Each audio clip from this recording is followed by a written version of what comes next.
to Italy now, and the Vatican was hoping today to finally solve a 3-decade-old disappearance.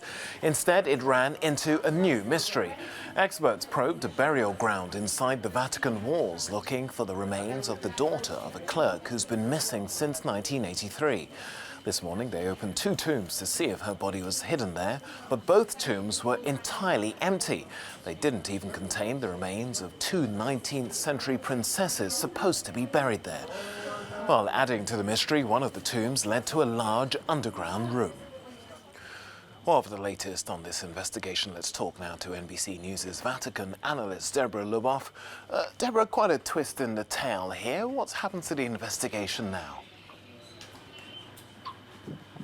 Yes, well, today, folks in the Vatican, the family of Emanuela Orlandi, which has been suffering these 36 years since her disappearance, had really thought that maybe we would uncover her body today in the Vatican.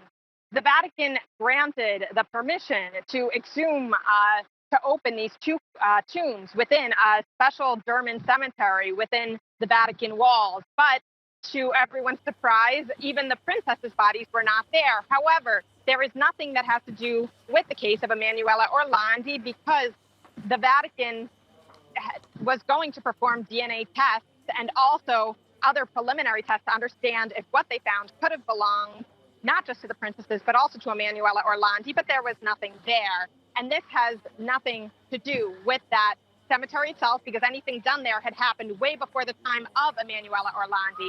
At this point, the Vatican has given full cooperation and transparency with this act, but it falls on Italian authorities at this point. It's their jurisdiction, the disappearance of Emanuela Orlandi. So for now, I think it's going to be very challenging to see anything further from this case while there are no other leads. Well, this case has been subject to wild speculation over the years. Tell us, why this case is fascinating so many Italians. Yes, Tokes. So, as you know well, throughout Italy and throughout the world, disappearances are not that uncommon. What was really interesting and drew worldwide attention, and especially from the Italians about this case, was this girl was a Vatican citizen. Her father worked in the Vatican. He was an employee within the prefecture of the papal household.